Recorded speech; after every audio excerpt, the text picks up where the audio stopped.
We're going to go ahead and move on to the why I took part in research. So completely different. So we're no longer talking about assessing current care. We're thinking about research and how research will hopefully improve future care. So this is going to be moderated by Miriam, and we're going to watch 3 videos, and then Miriam is going to take some questions. Thank you. Hello, I'm Miriam and I'm from Portugal and I am a patient with sickle cell disease. I'll stick to my notes to make it shorter.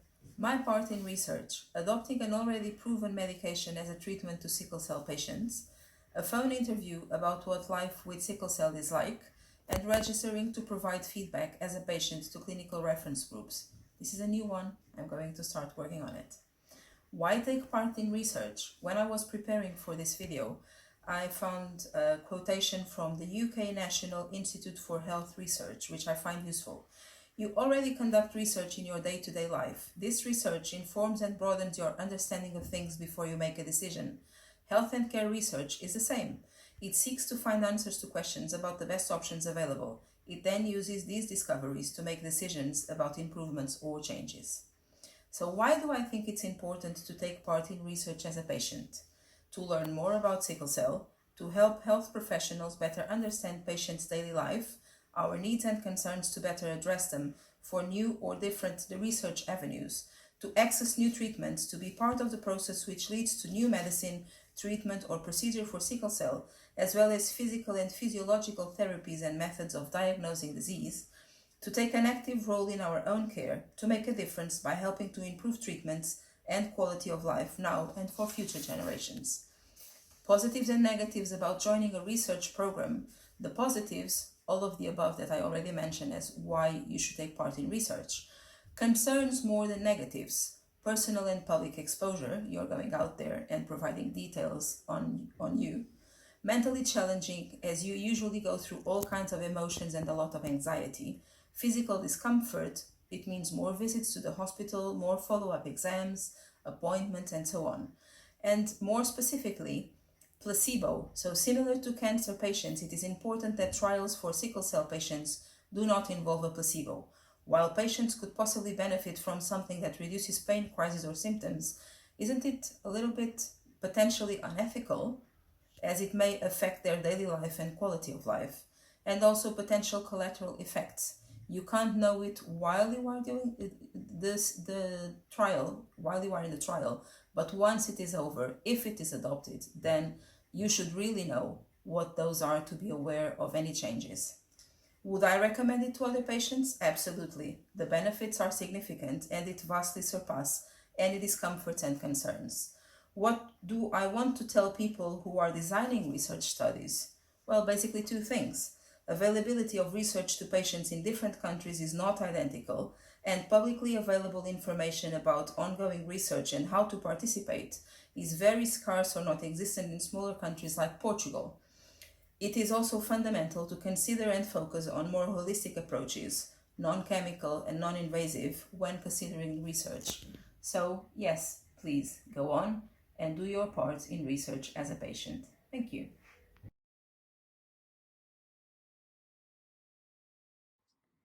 Hello everyone, thank you. My name is Koseke Sonalus. For my 6 months, the diagnosis fell rather quickly. Homozygous SS, sickle cell disease.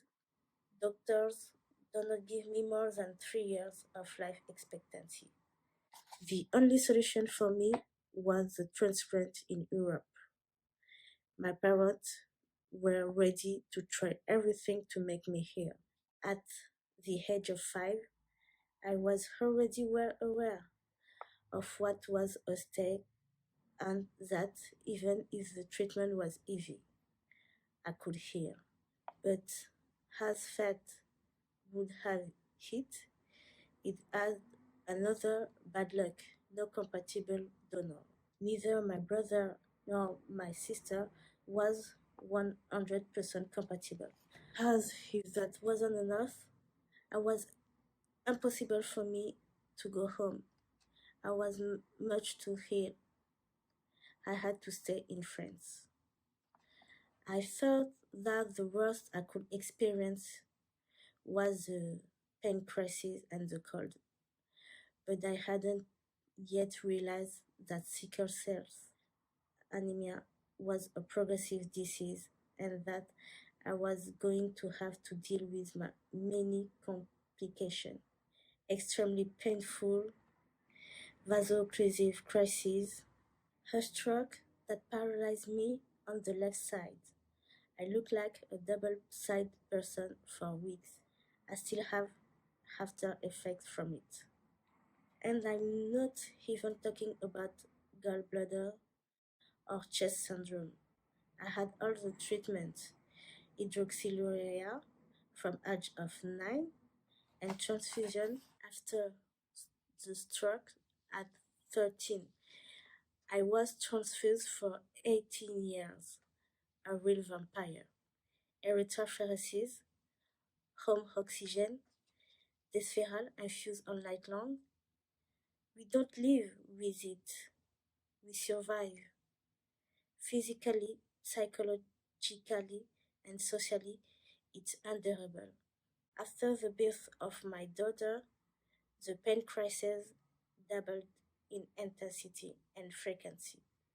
I no longer have a venous line. 6 implantable venous access that ended in very serious sepsis. A fistula that only lasted a year.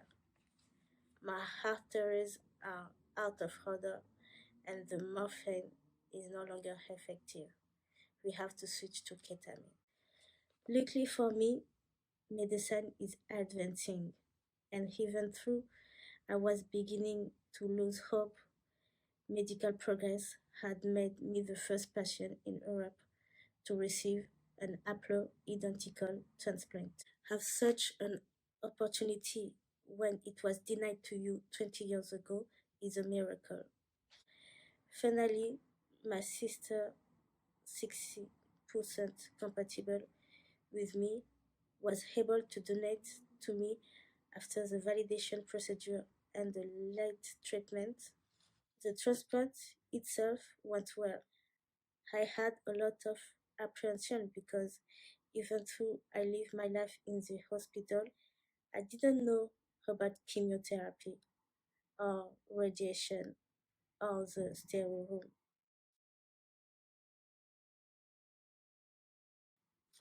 Not being able to take a shower for weeks, not being able to eat everything you want, is nothing compared to the graft versus host disease and the side effect. I was expecting hair loss, but the shock was when my daughter saw me and asked me if I had to become a boy. There was a psychological impact. I experienced a real transformation. Luckily, I was able to distract myself by watching Game of Thrones. The day I was told I was cured, it seemed so unreal that I didn't believe it right away. And there was still a long way to go. The post-transplant too was an ordeal. My body did a reset and I have to start all over again. Vaccinate, continue the anti-reject drugs.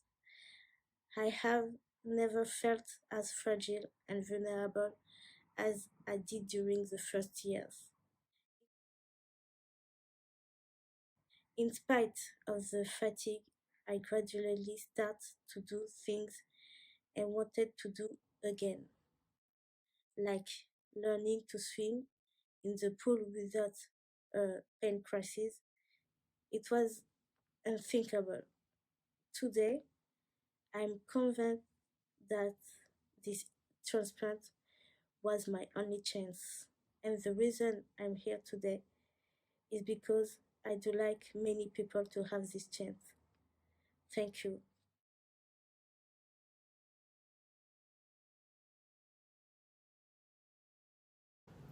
Greetings, peers, panelists, doctors, experts, and everyone who has taken part of this year's ASCAT conference. I hope you're all doing well and keeping safe. I would have to say that it's been really awesome having the opportunity to participate in study trials. When I was 12 years old, I had a stroke, and from then began a regimen of monthly blood transfusions as my standard of care. In 1994, 6.5 years later, the doctors determined that my blood had created antibodies from the years of transfusions that I had received, and I could no longer have blood transfusions. I was lucky enough that Duke University Hospital in Durham, North Carolina, where I lived, was one of the sites that was conducting a new study trial, hydroxyurea's effect on sickle cell disease patients. And I immediately enrolled as a study patient. 26 years later, I'm still experiencing the benefits of participating in that trial study. Through the ups and downs of dealing with my own rebellious behavior and not being as compliant with this medication as I knew that I needed to be at the time, I'm still doing well and I'm pretty healthy overall. I will ultimately say that knowledge is power and absolutely critical for individuals participating in research. There has to be an openness, a transparency, and a trusting relationship between medical practitioners and patients and their families. As studies are presented to patients, it should be done so in a way where the patient is respected and never coerced.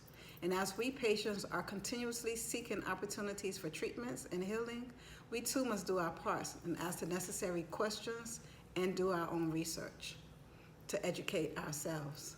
This is a process that can negatively or positively affect our lives, and it should never be taken lightly.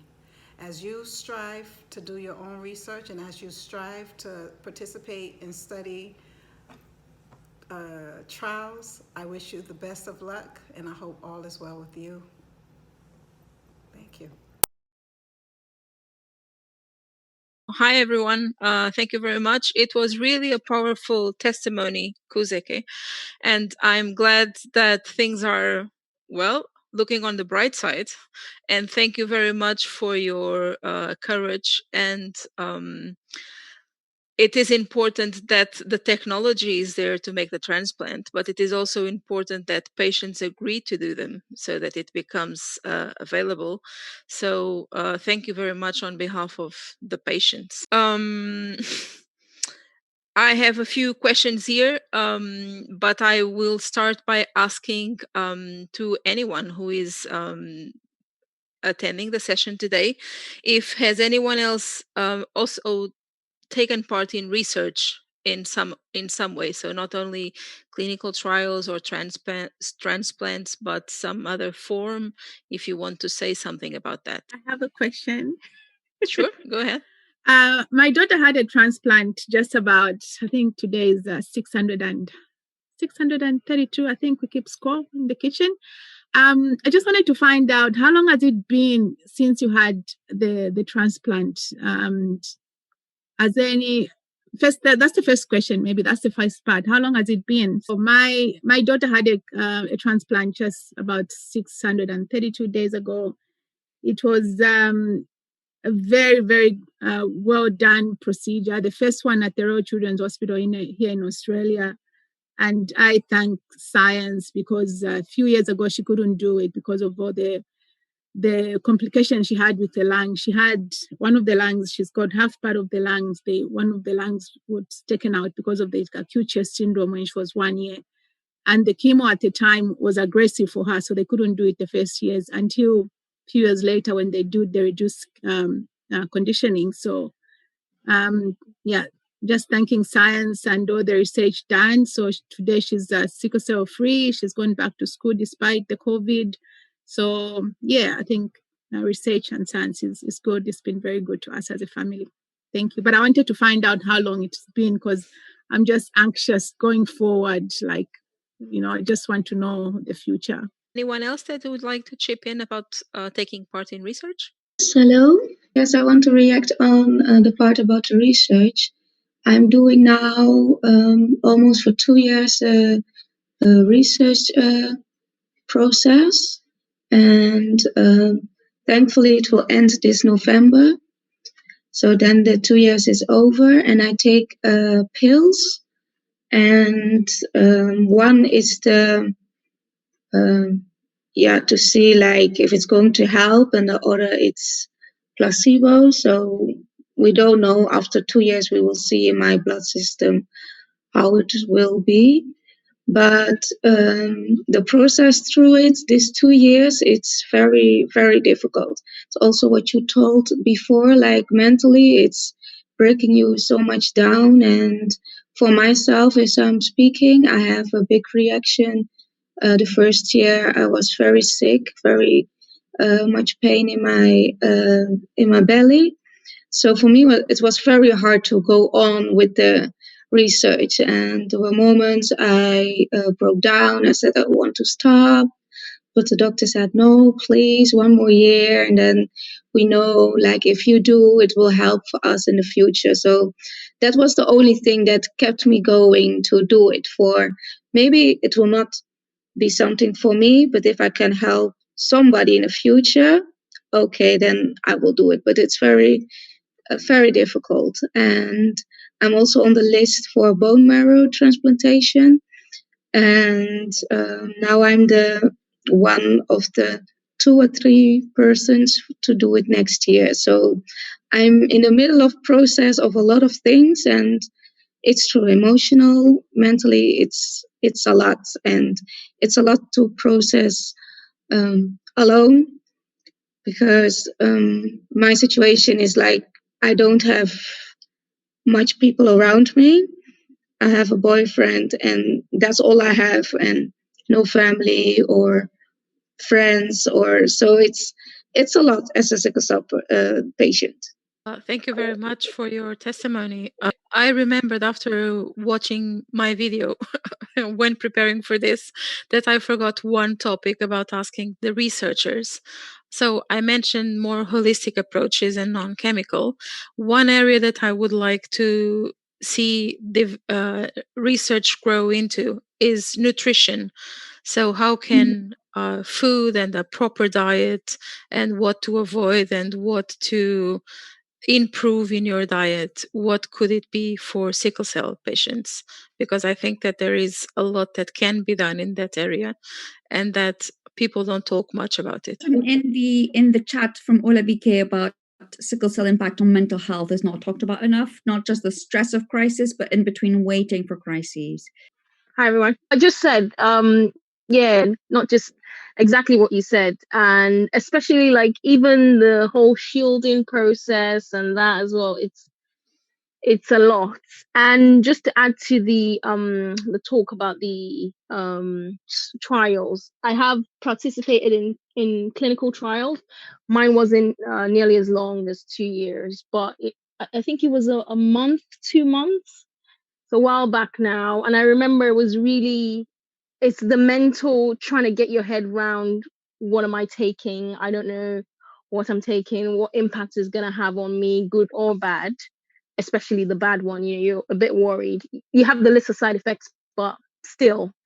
And yeah, it was, very intensive, spending the whole day in hospital, coming every week to, it is intensive. And I think that's what, because I was invited to do another one, and I just thought, can I go through that again? And yeah, so it takes a lot of mental to get to be doing trials, but it's very important, very, very important. Yeah, even if it doesn't help you, it helps someone down the line. But I sometimes think, first of all, I think we're really bad at telling the participants what was the result of the trial. So you'll have participated in something, and then, the doctors will be like, this is so great, we really need you. And then you never find out, did the trial work, did it not work? And also, it feels like a bit like when we were listening earlier to the testimony about the being the first haploidentical transplant patient from Kuseke. It feels like the patients have just as much, they've participated. The research belongs to them just as much as the people who thought up of these great ideas. Because without the patients who are so brave to try these new treatments, we wouldn't have the new treatments. So it feels like that those results belong to the patients as well, which often I don't feel they get the reward that maybe the people who wrote the article will have all this wonderful attention. Do you see what I mean? Of course, it wouldn't be right to name all the patients, but I wish there was a way that we could we were better at feeding back to the patients how valuable their contributions are. That's a good idea, because sometimes recognition does help a little bit, not a lot, but a little bit. Yeah. There is one other thing that you mentioned, Olabike, that you have been on a couple of research things already. Just the one. I didn't participate in the second one. Yeah. Oh, okay. Yeah. So I was going to ask if you think that taking part in research in different stages of your life makes a difference. So let's say that you go through one and things don't go well, not brilliant. Let's call it like that. Or they do go brilliant, but after like 5 or 10 years, you are relatively stable and you are offered, or your doctor tells you about something, and when you consider it, you say, well, you know what, it's stable now, so I really don't want to go into it because I prefer what I know than going into the unknown, and who knows if it turns out to be a bad experience or whatever. So what would that be like? Would it be, yes, I'm doing it again, no, I'm not doing it at all, or exploring other avenues? Because there are different options in research. It's not just about clinical trials. Got 10 minutes, guys. And then we're going to have to call it we're going to have to close the session. So 10 more minutes.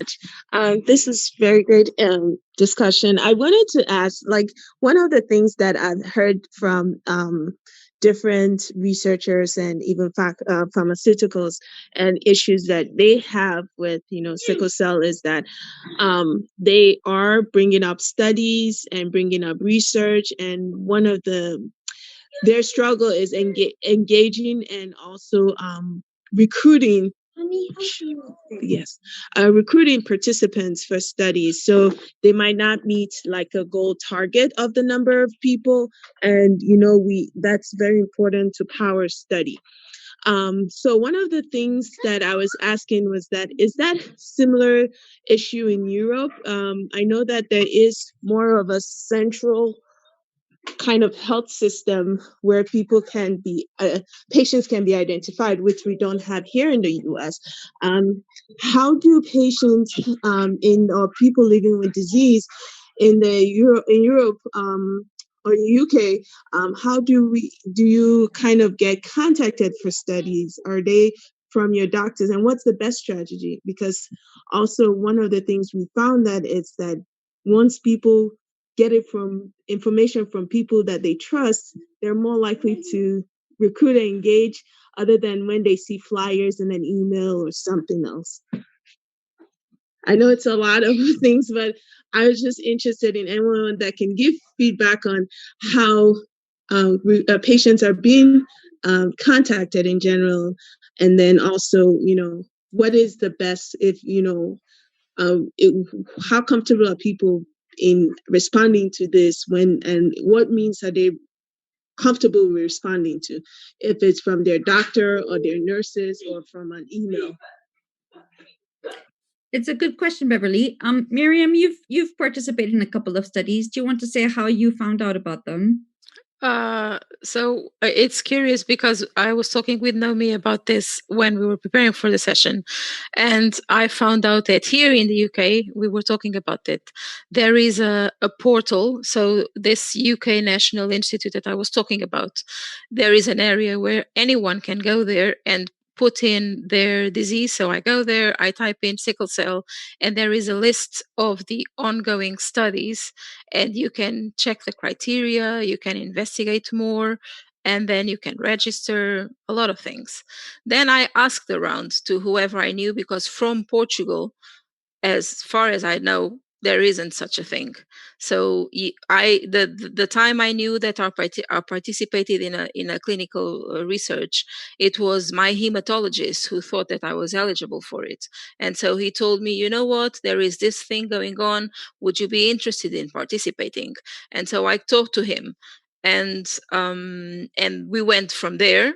And I think that part of that is not only you investigate more and you know more information about that, but it also involves some trust between you and your physician in terms of, okay, you know my case, what do you think? And please let me know about the pros and cons. Of course, you never know all of it, but what would you do? So it is really a matter of trust. But I found out from the physician, right? In France, they also have a similar portal where you can go sign in, find out about what's going on, and then ask for more information about it. I think that one of the things that from the medical point of view, or the researchers, or maybe even EuroBloodNet can help with that, is to see if for all the countries there is a similar platform where the patients can know, or anyone can know, about what is available there, more than just the hematologist contacting you and knowing that this would be a possibility. What do you think about that? That's what I know. Yeah, no, that's great. And there's also a couple comments in the chat about that you can find out quite often. Again, this is in the UK, in clinic as an inpatient. Documents and research papers are given to patients in the UK. And then Fumi says, this has been also my experience, particularly when living in London. And I was going to say that actually, if you're in a big center, you have more opportunity to participate in research, because the drug companies, and not just the drug companies, but the people organizing the research, if they know that there's going to be hundreds of patients that would be eligible, they're more likely to open in that center than somewhere where there might be 2 or 3 patients. And this is one of the things in the UK we're trying to change, with trying to make care more equal across the country, is that the people who are living in those low prevalence areas are not disadvantaged from that point of view. There's a question from Subarna about if there's any parents here whose children have participated in research. And I guess the other question would be if there's anybody not from Europe, have you participated in research, and does it work the same as here? So I would talk about not being in the U.S. and not being what is it called, and being participating in research. Yes, we generally, like I mentioned, we generally get this from our doctors, from the hospitals. And you're right, the big centers are the ones that have they write the grants, because the investigators have the support to write the grants and get the money for the research. And what we've done, especially in Illinois, is we try to involve the other investigators for some grants that we have that are ongoing.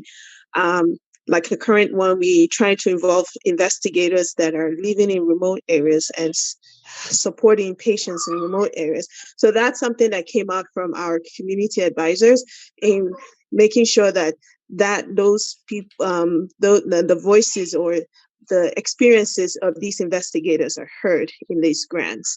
And for us, the research is the same thing.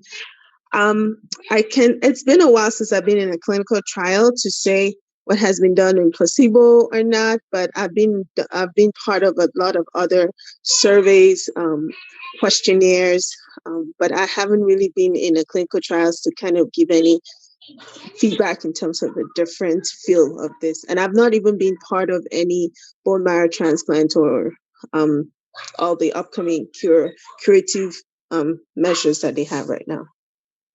Fantastic. That's really useful to hear how it works in the States, because obviously it's quite different in different countries. I think we'll draw this session to a close unless anybody else has a burning question or comment. It's been such a wonderful afternoon and evening. I'm just so humbled by the testimonies, by everybody's contributions, to hear everyone being so honest. It's really special. So thank you very much, everybody who has contributed. We've got 2 more sessions. So we've got Wednesday and then we've got Saturday. I'll try and do a summary from today so that we can be prepared for the presentation to the plenary session. If anybody wants to be part of that, please let me know. I think there's so much to share with the rest of the plenary session.